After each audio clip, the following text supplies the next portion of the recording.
राम राम. मी चंद्रशेखर कुलकर्णी आपणा सर्व राम भक्तांचे रामकथा कार्यक्रमात अत्यंत आनंदाने स्वागत करीत आहे. माझे स्नेही श्रीयुत प्रकाश देशपांडे यांच्या मनात अयोध्येतील राम मंदिराचे बांधकाम चालू असेपर्यंतच्या काळात मूळ वाल्मिकी रामायण मराठी स्वरूपात आपल्याला वाचून दाखवावं हा हेतू होता.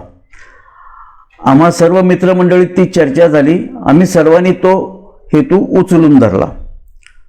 आपल्यापर्यंत परंतु कसं पोचायचं हा विचार ज्यावेळेला आला त्यावेळेला आम्ही असे सर्वांनी मिळून ठरवलं की यूट्यूब हे आजचं माध्यम आपल्यापर्यंत पोहोचण्यासाठी सोयीस्कर आहे आणि त्याप्रमाणे यूट्यूब या माध्यमातून आपल्यापर्यंत पोहोचायचं असं ठरलं. सारे सोपस्कार पूर्ण करून आज ही कथा सुरू होत आहे. या शुभारंभासाठी श्रीयुत श्यामसुंदर जोशी हे आपल्याला वक्ते म्हणून लाभलेले आहेत. त्याचप्रमाणे या कार्यक्रमाचा सूत्रपात दिलीपजी करंबेळकर यांनी करावा अशी आम्ही त्यांना विनंती केली. त्यांनी ते मोठ्या मनाने मान्य केले. एकंदर कार्यक्रमाची रूपरेषा आणि हेतू श्रीयुत बेहरे अनुपम बेहरे हे आपल्याला सांगणार आहेत. स्वतः अनुपम बेहरे हे ललित लेखक आहेत, कवी आणि कवी सुद्धा आहेत. त्यांचे काव्य पुस्तक रूपाने प्रसिद्धही झालेले आहे. अनेकांनी त्यांच्या काव्याची आणि ललित लेखनाची प्रशंसा सुद्धा केलेली आहे. अनेक वर्तमानपत्रातून त्यांचे स्तंभलेखनही सुरू असते. श्रीयुत अनुपम बेहरे यांना प्रास्ताविक करण्यासाठी मी पाचारण करतो. जय श्रीराम. हे कलियुग आहे, मूल्यह्रासांचे युग आहे, असत्याचे, अविश्वासाचे, अनैतिकतेचे युग आहे. व्यक्तिगत परस्पर संबंध कमकुवत झाले आहेत, सामाजिक संबंध कमकुवत झाले आहेत, अविश्वासाचे झाले आहेत. अशा परिस्थितीमध्ये सुद्धा प्रभू श्रीरामांचे नाव घेतल्यानंतर मनामध्ये चैतन्य निर्माण होते, ही बाब महत्वाची आहे. प्रभू श्रीरामांचं स्मरण, प्रभू श्रीरामांचं चरित्र कथन, प्रभू श्रीरामांच्या चरित्राचं श्रवण हे आपल्या जीवनाला नेहमीच सकारात्मक दृष्ट्या तारत आलेलं आहे, हे नाकारता येणार नाही. म्हणूनच वाल्मिकी रामायणाचं मूल्य, महत्व हे अबाधित आहे. वाल्मिकी रामायणाचं मराठी मध्ये गद्य स्वरूपामध्ये व्हिडिओ करण्याचा मानस हा श्रीराम कथेचं मुख्य प्रयोजन आहे.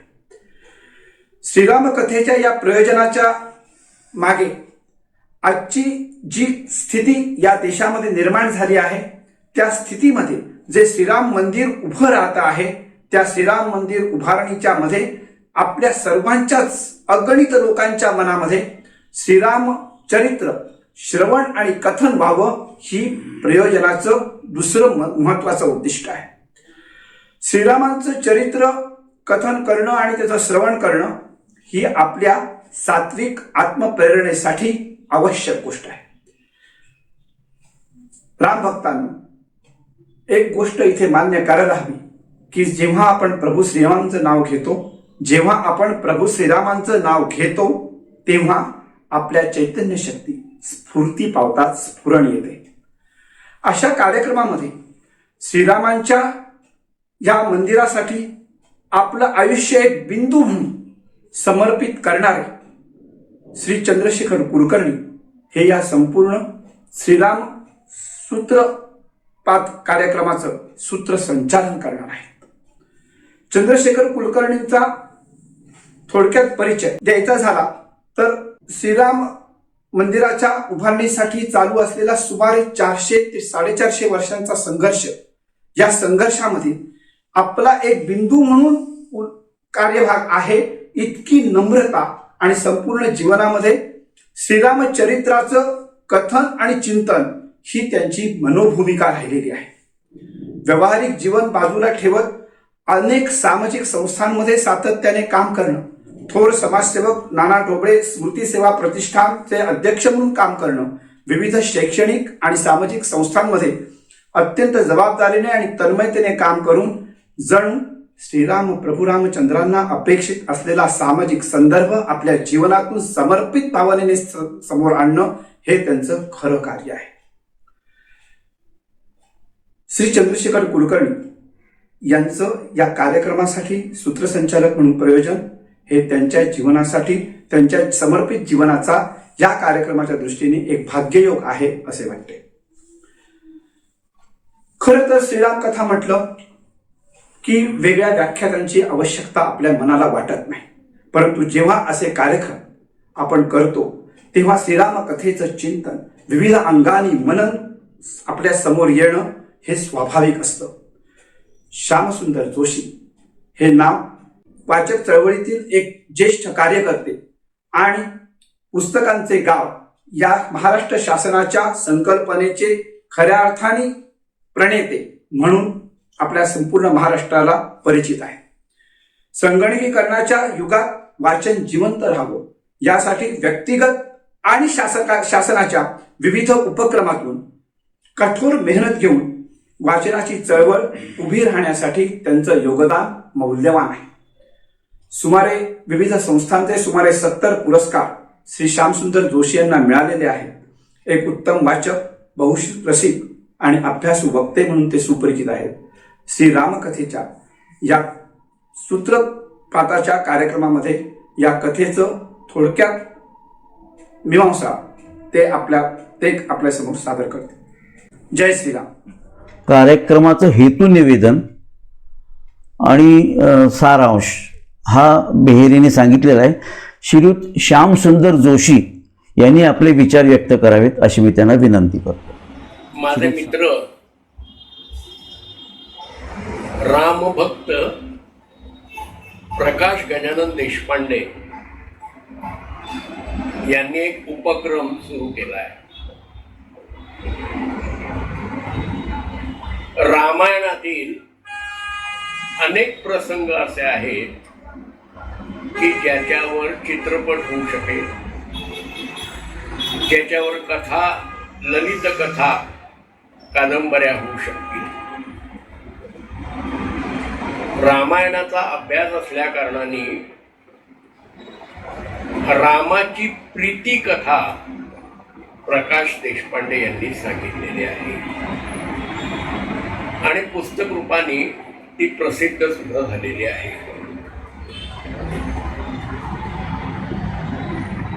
भगवान राम हे भारताचं राष्ट्रीय मूल्य आहे. रामाचं वागणं,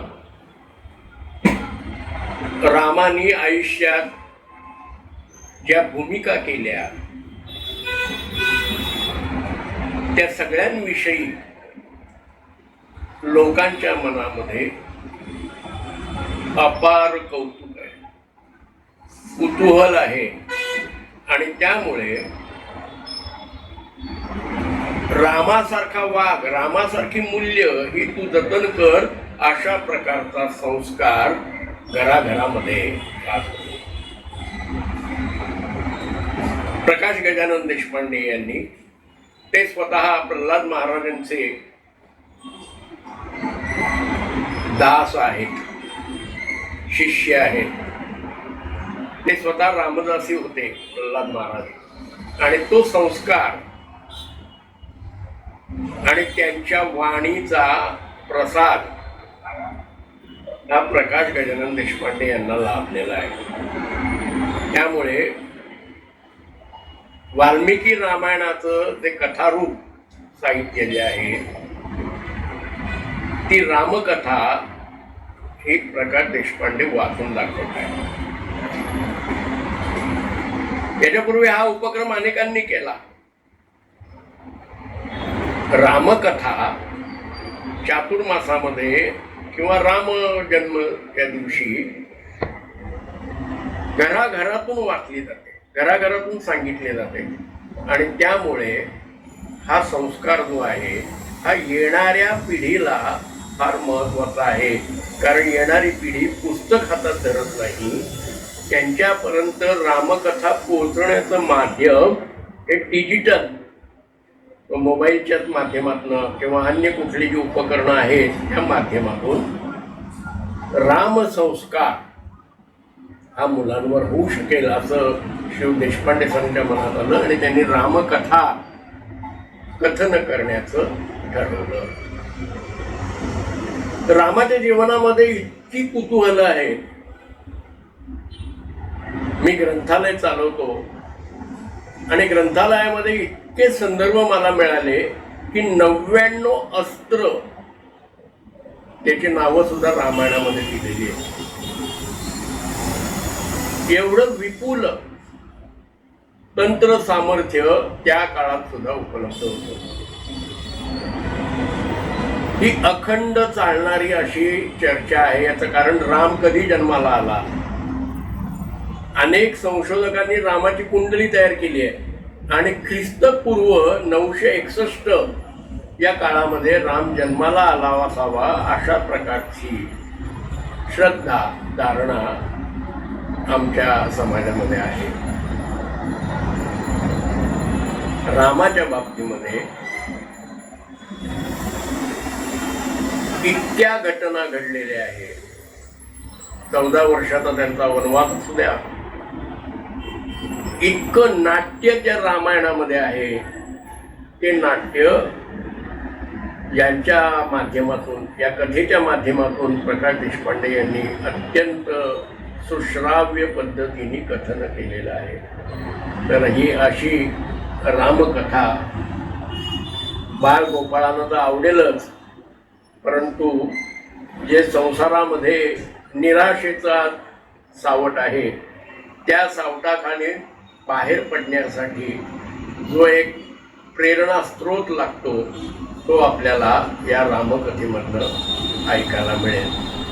रामकथेचा सूत्रपात ज्यांच्या हस्ते व्हावा असे श्रीयुत दिलीप करंबेळकर यांचा मी परिचय करून देतो. श्रीयुत दिलीप करंबेळकर हे साप्ताहिक विवेक नावाचं जे एक आपला राष्ट्रीय विचाराचं साप्ताहिक आहे त्याचे प्रबंध संपादक आहेत. मुंबईचा दैनिक तरुण भारत, मुंबई दैनिक तरुण भारत याचेसुद्धा ते प्रबंध संपादक आहेत.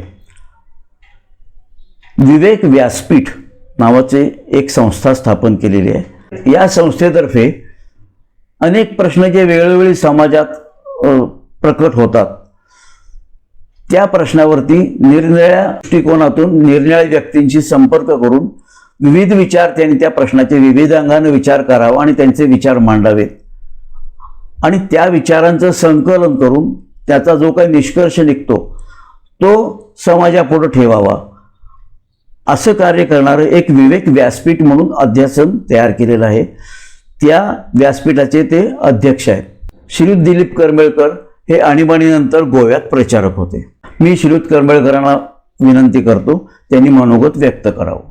कल्याणचे माजी मुख्याध्यापक प्रकाश देशपांडे यांनी यूट्यूबच्या माध्यमातून रामायण हे प्रेक्षकांच्यापर्यंत पोचवण्यासाठी एक योजना तयार केली. करोनाच्या काळामध्ये यूट्यूबचा प्रेक्षकवर्ग खूप मोठ्या प्रमाणामध्ये तयार झालेला आहे. त्याचा उपयोग घेऊन किंवा त्याचा फायदा घेऊन ही मालिका लोकांच्यापर्यंत पोचवता येईल असा विचार त्यांनी केला आणि त्याकरता विविध चित्रांचा, विशेषतः पोस्टावरील जी तिकिटं असतात त्यावर जी रामायणाची कथा चितारलेली असते त्याचा उपयोग करून ही मालिका प्रेक्षकांच्यापर्यंत पोचवण्याचा त्यांचा प्रयत्न आहे. रामायण आणि महाभारत हे दोन्ही महाग्रंथ असे आहेत की जे महाग्रंथांचा फार मोठा परिणाम हा आपल्या कोट्यवधी भारतीयांच्या मनावर झालेला आहे. त्यातनं त्यांचे विचार घडवलेले आहेत, त्याच्यातून त्यांना प्रेरणा मिळालेली आहेत आणि त्याच्यातून त्यांच्या आदर्श पण उभे राहिलेले आहेत. अगदी स्वातंत्र्यपूर्व काळामध्ये लोकमान्य टिळक असतील, महात्मा गांधी असतील, विनोबा असतील, अशा असंख्यांना गीतेतनं प्रेरणा मिळालेली आहे, विचारांना दिशा मिळालेली आहे. दुर्दैवानं स्वातंत्र्यानंतर आपल्या नेहमीच्या शिक्षणक्रमामध्ये रामायण आणि महाभारत या दोन्हींचाही समावेश नाही आणि त्यामुळे एका अर्थानं एक फार मोठी सांस्कृतिक पोकळी त्याच्यातनं निर्माण झाली. तरीही अनेक पुराणं, कथा, प्रवचनं याच्यातून रामायण हे नव्या पिढीपर्यंत सातत्याने पोचत राहिलं आणि त्याचा आजही प्रभाव किती आहे असं आता आपण बघितलं तर दूरदर्शनवर ज्यावेळी रामायण मालिका आणि नंतर महाभारत मालिका सुरू झाली त्यावेळी रस्ते ओस पडले. एवढा प्रचंड प्रभाव ह्या रामायण आणि महाभारताचा आजही जनमानसावर आहे. 40 वर्षापूर्वी रामजन्मभूमीचा ज्यावेळी लढा सुरू झाला त्यावेळी लोकांना असं वाटलं की हा अयोध्येपुरता एका मंदिरापुरता निर्माण झालेला लढा हा किती काळ चालेल, किती त्याला व्यापक समर्थन मिळेल. पण नंतर लक्षात आलं की रामायणाचा जो व्यापक प्रभाव जनमानसावर आहे त्याचा परिणाम असा झाला की त्याच्यातून अशा प्रकारचं एक मोठं आंदोलन सुरू झालं. त्याच्यातून राजकीय, सामाजिक, वैचारिक अशा प्रकारचं परिवर्तन झालेलं असं आपण अनुभवत आहोत. आणि त्याचा परिणाम म्हणून आज एका भव्य राम मंदिराची उभारणीसुद्धा अयोध्येला सुरू झालेली आहे. अशी ही रामकथा आहे. जीवन बदलणारी आहे, समाज बदलणारी आहे, विचार बदलणारी आहे, नवे संस्कार देणारी आहे. आणि याचं वेगवेगळ्या भाषांमध्ये सुद्धा कथांच्या रूपानं, त्याच्या काव्याच्या रूपानं याचा प्रतिसाद उमटलेला आहे. आणि अनेक लोकभाषांच्यामध्ये त्याचं रूपांतरही झालेलं आहे, त्याच्या मिथकांचं रूपांतर झालेलं आहे. तसंच महाराष्ट्रामध्ये सुद्धा 50 वर्षापूर्वी गदिमा आणि बाबूजी यांच्या माध्यमातून जे गीत रामायण आकाशवाणीवरून प्रकाशित झालं त्यांनीसुद्धा अशा प्रकारचं एक नवं पर्व निर्माण केलं असं म्हणायला हरकत नाही, इतकी त्याला लोकप्रियता मिळाली होती. योगायोगाची गोष्ट म्हणजे प्रकाश देशपांडे यांनीही प्रीत रामायण लिहिलेलं आहे. त्याची 56 गीतं एका पुस्तकाद्वारे प्रकाशितही झालेली आहेत. त्याचा आता त्यांनी हा नवा प्रकल्प हातामध्ये घेतलेला आहे. हा प्रकल्प यशस्वी होईल आणि या नव्या प्रकल्पातून लक्षावधी लोकांच्यापर्यंत हे रामकथा जाऊन पोचेल असा मला विश्वास वाटतो. धन्यवाद. वाल्मिकी रामायणाच्या वाचनाच्या कार्यक्रमाचा सूत्रपात श्री दिलीप करंबेळकर यांच्याकडून झालेला आहे. आता हे कथा वाचन असंच चालू राहील आणि जेव्हा राम मंदिर अयोध्येला सिद्ध होईल, आता हा आपला सहवास वर्ष, 1.5 वर्ष जो काही असेल, ह्या सहवासात आपण रामकथा व कथेबरोबर पुढं जाणार आहोत. आणि 1 वर्ष 2 वर्ष झाली की आपल्या असं लक्षात येईल की आपलं कथा वाचन पण पूर्ण झालेलं आहे आणि अयोध्येचं राम मंदिरसुद्धा आता पूर्ण झालेलं आहे. या प्रकल्पाला आशीर्वाद देण्यासाठी श्री दिलीप करंबेळकर इथं आले, याबद्दल त्यांचे धन्यवाद. त्याचप्रमाणे श्री श्यामराव जोशी हे सुद्धा व्यासंगी व्यक्तिमत्व, अत्यंत व्यस्त असतात. त्यांच्या वेळात वेळ काढून त्यांनी आपल्याला त्यांचा वेळ उपलब्ध करून दिला आपल्या प्रकल्पासाठी, त्याबद्दल त्यांचे आभार. या कार्यक्रमाचं हेतू निवेदन हे श्रीयुत अनुपम बेहेरे यांनी केलेलं आहे. त्यांना सुद्धा त्यांच्या व्यस्त कार्यक्रमातून येऊन आपल्याला त्यांनी त्यांचा वेळ दिला, त्यांचं सहकार्य मिळालं, याबद्दल श्रीयुत अनुपम बेहेरे यांचे सुद्धा आभार. या सर्व कथा वाचनाच्या कार्यक्रमाला संगीत साज जो चढवला आहे तो आमचे मित्र पंडित अच्युतराव जोशी आणि त्यांचे चिरंजीव अनंतराव जोशी यांनी खूप सुश्राव्य असं संगीत या कार्यक्रमाला दिलं, त्याबद्दल त्यांचेही आभार. या वाल्मिकी रामायणाच्या कथेबरोबर त्यांचं संगीतसुद्धा आणि त्यांचं गायनसुद्धा कायम आमच्या कानात गुंजन होत राहील. धन्यवाद.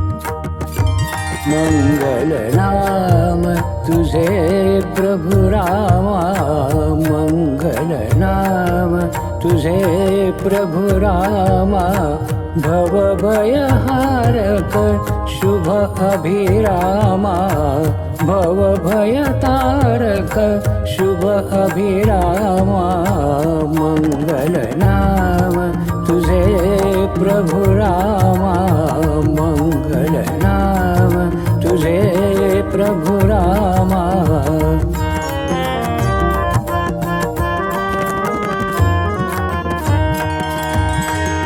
अमृतमय तव चरित्र गाथा रामा रामा अमृतमय तव चरित्र गाथा रामा रामा श्रांत चित्त हो पावत पावन धामा मंगल नाम तुझे प्रभु रामा मंगल नाम तुझे प्रभु रामा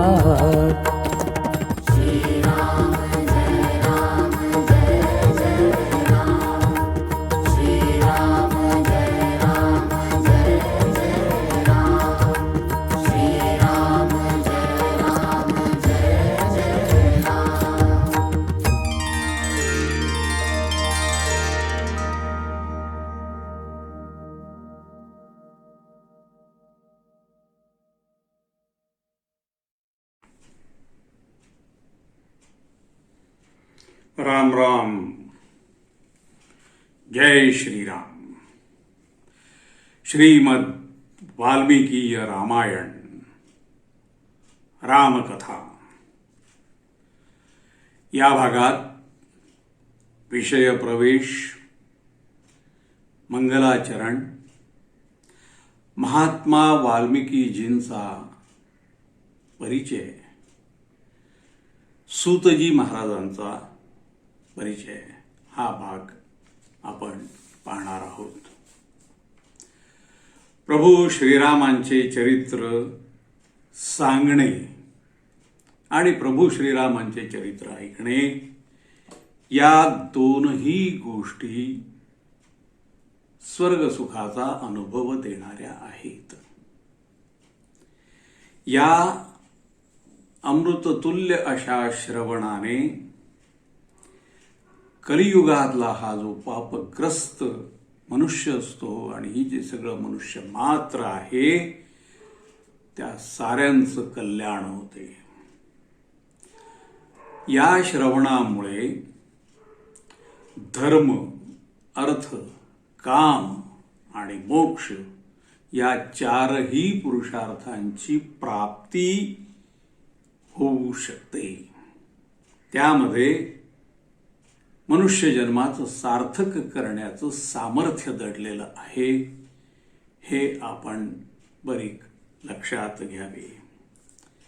तिकडे अयोध्येमध्ये प्रभू श्रीरामचंद्रांच्या जन्मस्थळी भव्य अशा मंदिराची उभारणी होत आहे. ती खरोखर भारतवर्षाच्या दृष्टीने अत्यंत शुभ वेळ आहे. ती शुभ वेळ लक्षून, ती शुभ वेळ साधून आपणही त्या परमकृपाळू अशा परमेश्वराच्या चरित्राचे श्रवण मंदिर उभारूया, त्याचे मंगल गान करूया, त्या परमतत्वाचे चिंतन करूया, त्या परमतत्वाचे मनन करूया आणि मिळालेला हा जो पवित्र असा मनुष्य जन्म आहे त्याचं सार्थक करण्याचा आपण प्रयत्न करूयात. आपल्याला थोरा मोठ्यांचा असा नेहमीच उपदेश असतो, सर्व संतांचा असा उपदेश असतो की अरे फार फार जन्मानंतर हा मनुष्याचा जन्म आपल्याला प्राप्त होतो आणि त्याचं सार्थक जर करायचं असेल तर नामस्मरण करा, प्रभूचं नाव घ्या. ते आपल्याला कानी कपाळी ओरडून सांगत असतात की प्रतिश्वासम स विश्वासम, प्रतिश्वासम स विश्वासम रामं वद दिने दिने को विश्वास पुनः श्वास आगमिष्यति मानवा. अरे पुन्हा आपल्याला श्वास मिळणार आहे की नाही याची शाश्वती नाही रे. आणि म्हणून प्रभूचं नाव घ्या, जन्म सार्थकी लावा, काहीतरी करा, प्रभूच्या जवळ जा, अंतःकरण शुद्ध करून घ्या आणि त्या प्रभूची प्राप्ती करून घेण्याचा प्रयत्न करा. असं ते सांगत असतात, आम्ही ऐकत असतो. पण एक गोष्ट या ठिकाणी अशी आहे की आपण कलियुगात राहतो आणि कलियुगात राहणाऱ्या आम्हा माणसांचे मन प्रभूच्या नामस्मरणात काही रमत नाही, रामनामात रमत नाही. बौद्धिक पातळीवर आम्हाला सारं काही पटत असतं, कळत असतं, पण प्रत्यक्षामध्ये आम्ही ते साध्य करू शकत नाही. आमचं मन एकाग्रच होऊ शकत नाही. आम्ही काय करतो, सुखासन तयार करतो, स्नान वगैरे करून शरीराची शुद्धी करून आम्ही त्या सुखासनावर सुखाने बसतो, हातामध्ये माळ घेतो, डोळ्याला लावतो, काय वाटेल त्या गोष्टी आम्ही करत असतो आणि तोंडाने रामनाम घेत त्या आसनावर डोळे मिटून त्या परमेश्वराला समोर उभं करण्याचा प्रयत्न करत असतो. हे सारं आम्ही करतो आणि आमची मणी पुढे पुढे सरकत असतात, डोळे मिटलेले असतात, तोंडाने रामनाम हे सुरू असतं.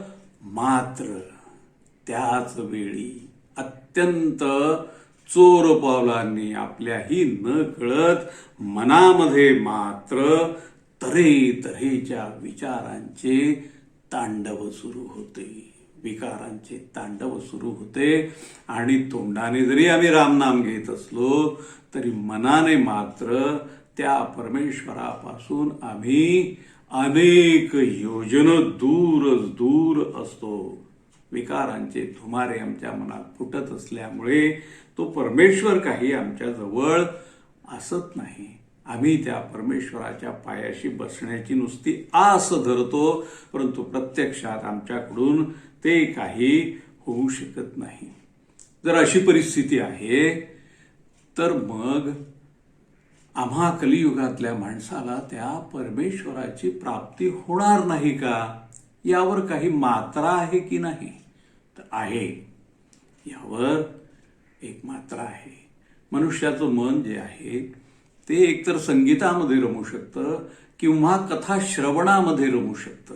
आणि तेही कथा श्रवण जर त्या प्रभूचं असेल, त्याचं गुणगान आम्ही करणार असू, तर ती कथा ऐकत असताना आमचं हे जे उच्छृंखल असं जे मन आहे ते जे दाही दिशांना धावत असतं, क्षणामध्ये कुठे असतंय तर क्षणामध्ये कुठे असतं, ते आमचं मन त्या कथेमध्ये रमून जाऊ शकतं, तिथे ते गुंतून पडू शकतं.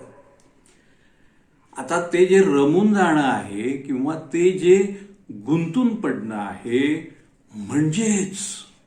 म्हणजेच त्या परमतत्वाशी एकरूप होण्याचा प्रयत्न करणं आहे, त्या परमतत्वाशी एकरूप होऊन जाणं आहे. म्हणून आणि केवळ म्हणूनच आपण त्या प्रभू श्रीरामचंद्रांच्या चरित्राचे श्रवण मंदिर उभारूया, ती कथा श्रवण करूयात, त्या रामकथेवर आपलं मन केंद्रित करण्याचा प्रयत्न करूयात, आटोकाट प्रयत्न करूयात. या तर मग मी आपणा सर्वांचे मर्यादा पुरुषोत्तमाच्या त्या दिव्य कथेत मनःपूर्वक स्वागत करीत आहे. आपली अशी परंपरा आहे, प्रथा आहे की कुठलंही शुभ काम ज्या वेळेला आपण सुरू करत असतो त्यावेळेला मंगलाचरण गायन केल्याशिवाय आपण ते काम सुरू करत नाही. तर चला आपण आधी मंगलाचरणाचे गान करूया, त्या प्रभूचे, त्या परमतत्वाचे स्मरण करूयात. वक्रतुंड महाकाय सूर्यकोटिसमप्रभ निर्विघ्नं कुरु मे देव सर्वकार्येषु सर्वदा। कस्तूरितिलकं ललाटपटले वक्षस्थले कौस्तुभम् नासाग्रे वरमौक्तिकं करतले वेणुकरे कङ्कणम् सर्वाङ्गे हरिचन्दनं सुललितं कण्ठे च मुक्तावली गोपस्त्रीपरिवेष्टितो विजयते गोपालचूडामणि।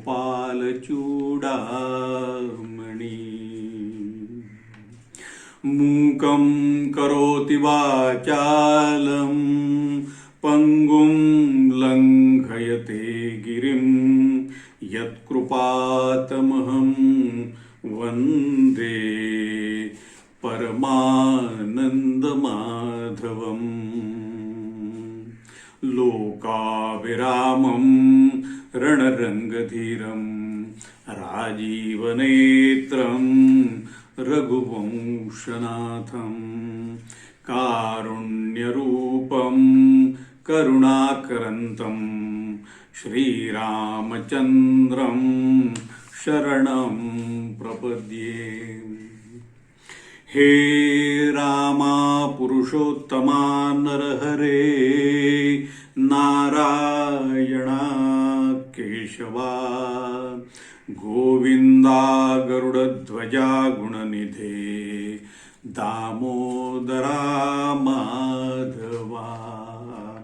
हे कृष्ण कमलापते यदुपते सीतापते श्रीपते वैकुंठाधिपते चराचरपते लक्ष्मीपते पाहि माम्। आदौ रामतपोवनादिगमनं हत्वा मृगं काञ्चनं वैदेही हरणं जटायुमरणं सुग्रीवसम्भाषणम् वाली निर्दलनं समुद्रतरणं लङ्कापुरी दाहनं पश्चाद्रावणकुम्भकर्णहननम् एतद्धि रामायणम्। या कुन्देन्दुतुषारहारधवला या शुभ्रवस्त्रावृता या वीणावरदण्डमण्डितकरा या श्वेतपद्मासना या ब्रह्माच्युत शङ्करप्रभृतिभिर्देवैः सदा वन्दिता सा मां पातु सरस्वती भगवती निःशेषजाड्यापहा। अतुलितबलधामं हेमशैलाभदेहं दनुजवनकृशानुं ज्ञानिनाम् अग्रगण्यं सकलगुणनिधानं वानराणामधीशं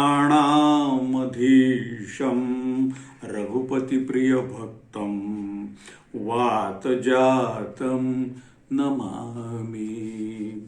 मनोजवं मारुततुल्यवेगं जितेन्द्रियं बुद्धिमतां वरिष्ठं वातात्मजं वानरयूथमुख्यं श्रीरामदूतं शरणं प्रपद्ये। ॐ स्वस्ति न इन्द्रो वृद्धश्रवाः स्वस्ति नः पूषा विश्ववेदाः स्वस्ति नस्ताक्षो अरिष्टनेमिः स्वस्ति नो बृहस्पतिर्दधातु। ओम पूर्णमदः पूर्णमिदं पूर्णात् पूर्णमुदच्यते पूर्णस्य पूर्णमादाय पूर्णमेवावशिष्यते। ओम द्यौः शान्तिरन्तरिक्ष शान्ति पृथिवी शान्तिः आपः शान्तिः रोषधयः शान्तिः वनस्पतयः शान्तिर्विश्वे देवा शान्तिर् ब्रह्म शान्तिः सर्वशान्तिः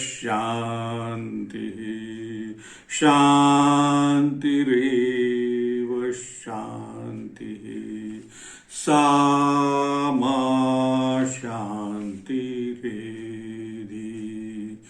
ॐ शान्ति शान्ति शान्ति। वेद ज्या परमतत्वाचे वर्णन करतात तेच श्रीमन्नारायण तत्व श्रीमद वाल्मिकी रामायणात प्रभू श्रीरामांच्या रूपामध्ये वर्णन केलेले आहे। वेद वेद्ये परे पुंसी जाते दशरथात्मजे वेदः प्राचेत सादासीत साक्षात रामायणात्मना। वेद वेद्य परमपुरुषोत्तमाचे दशरथ नंदन श्रीरामाच्या रूपामध्ये अवतीर्ण होण्याने साक्षात वेदच महात्मा श्री वाल्मिकींच्या मुखकमलामधून श्री रामायणाच्या रूपामध्ये प्रकट झालेले आहेत अशी आस्तिकांची अनंत काळापासूनची श्रद्धा आहे, तशी विद्वज्जनांच्या मध्ये मान्यता आहे। त्यामुळे श्रीमद वाल्मिकी रामायण हे साक्षात वेदांप्रमाणेच प्रतिष्ठित आहे। प्राचेतस महर्षी वाल्मिकी हे आदिकवी आहेत। एवढंच नव्हे तर ते विश्वातल्या संपूर्ण कवींचे गुरु आहेत। त्यांचे आदिकाव्य श्रीमद वाल्मिकी रामायण हे या भूतलावरचे प्रथम काव्य आहे।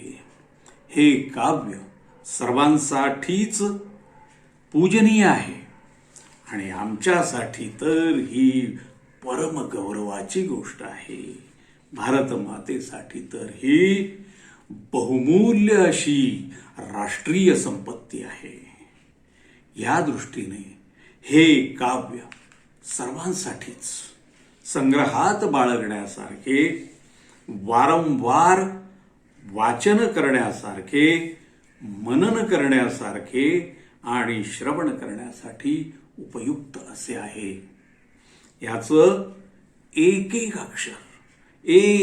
अक्षर हे महापातकांचा नाश करणार आहे। एकैकमक्षरम पुंसाम महापातकनाशनम। हे काव्य म्हणजे सगळ्याच काव्यांचं बीज आहे। काव्य बीजम सनातनम। श्री व्यासदेव आणि इतरही सर्वच कवी यांनी श्रीमद वाल्मिकी रामायणाचाच अभ्यास करून पुराणे आणि महाभारत आदींच्या रचना केल्या आहेत।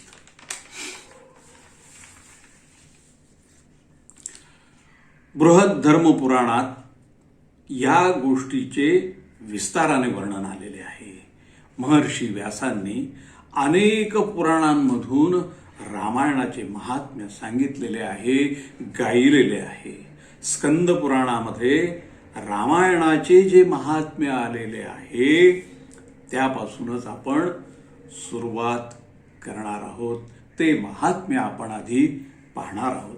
महर्षी व्यासदेवांनी स्कंदपुराणातच आदी कवी वाल्मिकींच्या जीवनावरती देखील अत्यंत श्रद्धेने लिहिले आहे.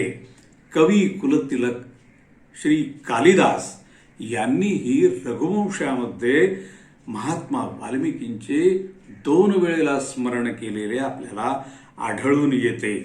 सुभाषित पद्धतींचे निर्माते कवी महात्मा शारंगधर यांनी महात्मा वाल्मिकींचे ऋण मान्य केलेले आहे. आदरपूर्वक ते त्यांच्याविषयी असे म्हणतात की कवींद्रम नौमि वाल्मीकिम, कवींद्रम नौमि वाल्मीकिम यस्य रामायणी कथाम चंद्रिकामिव चिन्वन्ती चकोरा इव साधवः.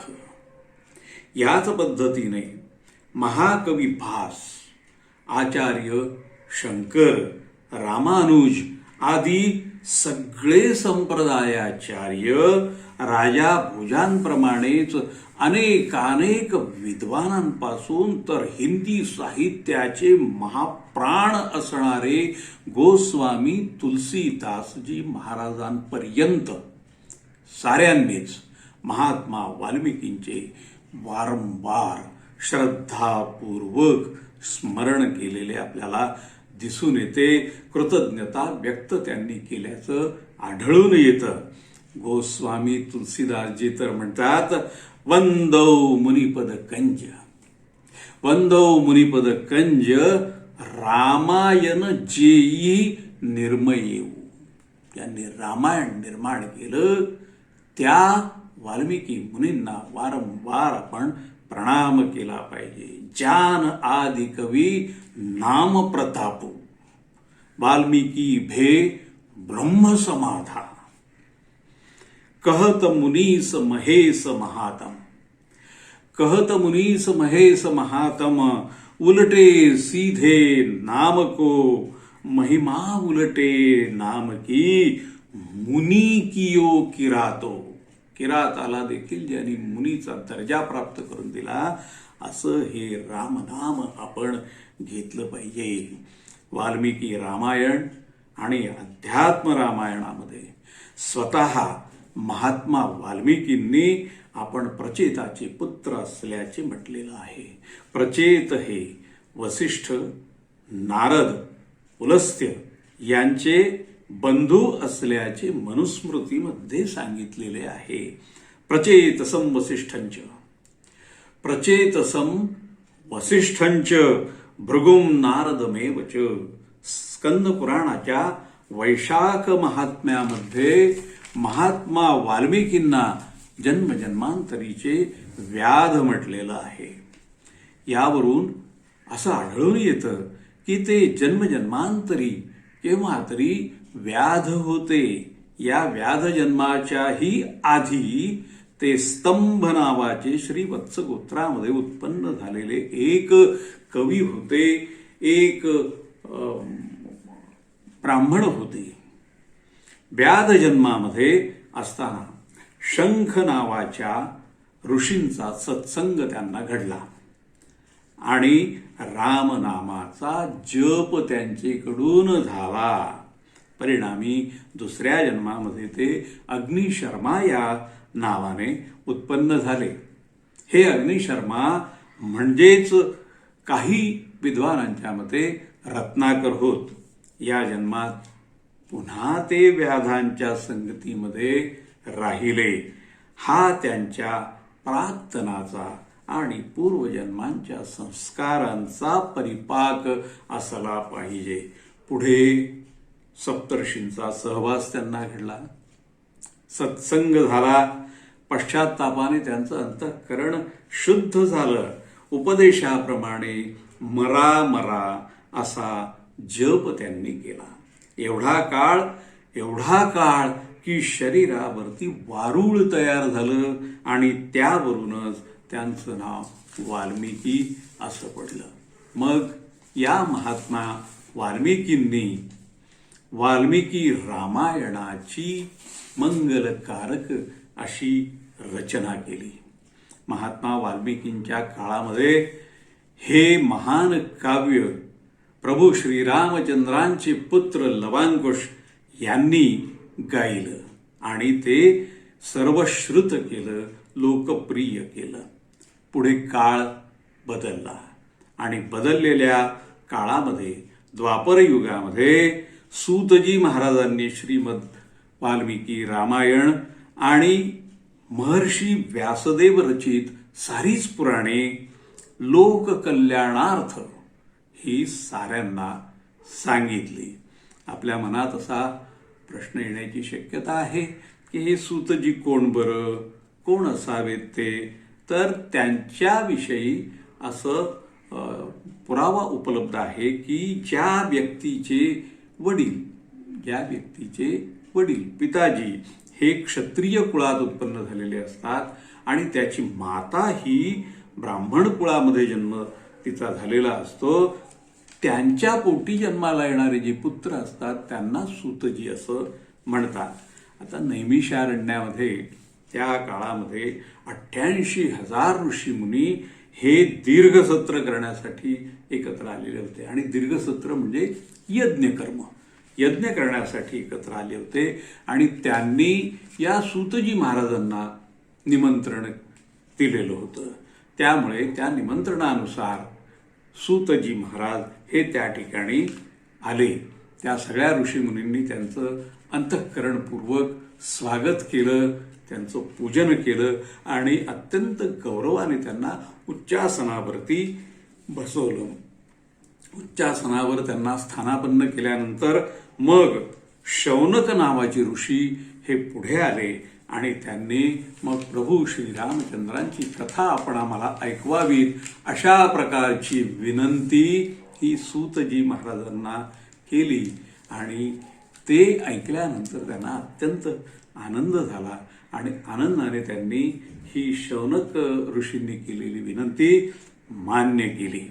हे सूतजी म्हणजेच महर्षी व्यास जे आहेत त्यांचे शिष्य आहेत. हे महर्षी व्यासांनी रचलेली सारीच पुराणे ते अत्यंत रसाळपणे श्रोत्यांना ऐकवीत असत. सारे त्यात दंग होऊन जात, हरवून जात. एवढं त्यांचं सांगणं हे प्रसन्न चित्त होऊन असायचं आणि एकरूप होऊन ते सांगायचे. त्या प्रवाहामध्ये श्रोताही वाहून जायचा. हे सगळं महर्षी व्यासजींनी जेव्हा पाहिलं तेव्हा त्यांनी या सूतजी महाराजांची याच कार्यासाठी नियुक्ती केली आणि श्रीमद वाल्मिकी रामायण ते सांगू लागले. अत्यंत एकरूप होऊन रसाळपणे ते या वाल्मिकी रामायणाचं गान करत असत. ती कथा रंगून जाऊन ते सांगत असत, ज्यामध्ये श्रोता मंत्रमुग्ध होऊन जात असे. आता हे जे सूतजी महाराज आत्ता व्यासपीठावरती आहेत ते सूतजी महाराज रोमहर्षण नावाच्या सूताचे पुत्र आहेत. ते ही रामकथा सांगण्यासाठी या ठिकाणी आत्ता अवतीर्ण झालेले आहेत. त्यांचं नाव उग्रश्रव असं आहे. ऋषीमुनींच्या या अत्यंत चांगल्या अशा पवित्र अशा मंगल अशा विनंतीनुसार सूतजी महाराज रामकथा सांगण्यासाठी म्हणून उद्युक्त झालेले आहेत. आणि ते मग स्कंद पुराणामध्ये जे श्रीमद वाल्मिकी रामायणाचं महात्म्य आहे ते वर्णन करून सांगू लागले. त्यांनी हात जोडले, डोळ्यामुळे प्रभू श्रीरामचंद्रांची प्रतिमा उभी केली आणि ते प्रभू श्रीरामचंद्रांचे स्मरण करीत त्यांची स्तुती करू लागले. या ठिकाणी हा भाग संपलेला आहे. श्रीराम.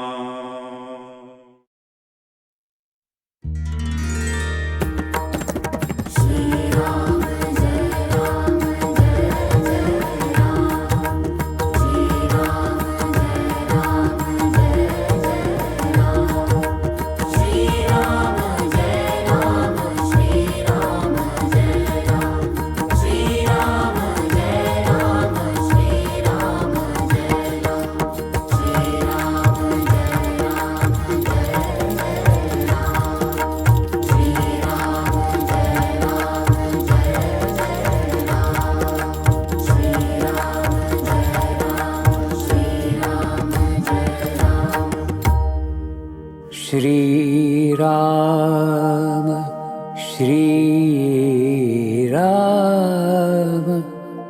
श्रीराम श्रीराम